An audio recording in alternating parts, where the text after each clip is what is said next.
नहीं होगी रक्षाबंधन पर कोई भी बहन कहीं जाने को परेशान, योगी ने किया इस बार खास इंतजाम।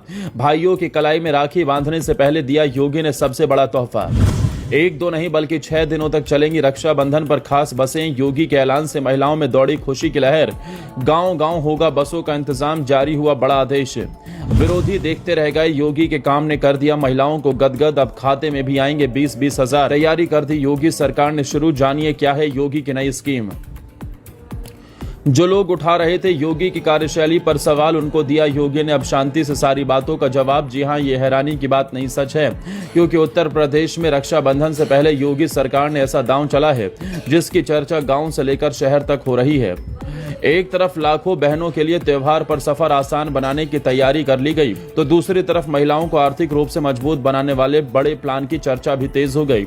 यही वजह है कि विपक्ष भी इस पूरे घटनाक्रम पर नजर बनाए हुए है।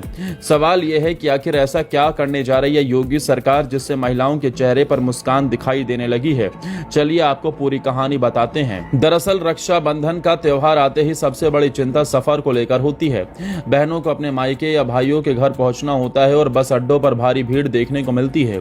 इसी को देखते हुए योगी सरकार ने बड़ा फैसला लिया। परिवहन विभाग को निर्देश दिए गए कि 26 अगस्त से 31 अगस्त तक अतिरिक्त बसों का संचालन किया जाए, यानी लगातार 6 दिनों तक यात्रियों को राहत देने के लिए विशेष व्यवस्था रहेगी। सरकार का मकसद साफ है कि कोई भी बहन सिर्फ बस न मिलने की वजह से अपने भाई की कलाई पर राखी बांधने से वंचित न रह जाए। सबसे ज्यादा फोकस उन इलाकों पर रखा गया है जहां त्योहार के समय सबसे ज्यादा भीड़ उमड़ती है। पूर्वांचल, लखनऊ, कानपुर और दूसरे बड़े शहरों के लिए अतिरिक्त बसें चलाई जाएंगी। इतना ही नहीं, दिल्ली से उत्तर प्रदेश आने वाले यात्रियों के लिए भी विशेष इंतजाम किए जा रहे हैं। दिल्ली मुरादाबाद, दिल्ली बरेली, दिल्ली अलीगढ़ और पूर्वी उत्तर प्रदेश के मार्गों पर जरूरत के हिसाब से बसों की संख्या बढ़ाई जाएगी। यानी इस बार त्योहार पर सफर को आसान बनाने की पूरी कोशिश की जा रही है। योगी सरकार सिर्फ बसों की संख्या बढ़ाने तक सीमित नहीं रहना चाहती। बस अड्डों पर साफ सफाई, पीने के पानी, रोशनी और यात्रियों की सुविधा पर भी विशेष जोर दिया जा रहा है। अधिकारियों को निर्देश दिए गए हैं कि किसी भी यात्री को परेशानी नहीं होनी चाहिए। यही कारण है कि कई स्थानों पर 24 घंटे कंट्रोल रूम चलाने की तैयारी भी की गई है। त्योहार के दौरान भीड़ को देखते हुए निगरानी बढ़ाने का फैसला भी लिया गया है। लेकिन कहानी यहीं खत्म नहीं होती। रक्षाबंधन के इस तोहफे के साथ साथ महिलाओं के लिए एक और बड़े प्लान की चर्चा ने राजनीतिक गलियारों में हलचल मचा दी।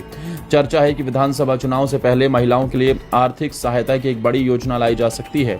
इस योजना के तहत पात्र महिलाओं को कुल 50,000 रुपए तक की सहायता देने का प्रस्ताव तैयार किया जा रहा है। बताया जा रहा है कि पहली किस्त के रूप में 20,000 रुपए सीधे खाते में भेजे जा सकते हैं। राजनीतिक जानकारों का मानना है कि महिलाओं को आर्थिक रूप से मजबूत बनाने वाली योजनाएं कई राज्यों में चुनावी तस्वीर बदल चुकी हैं।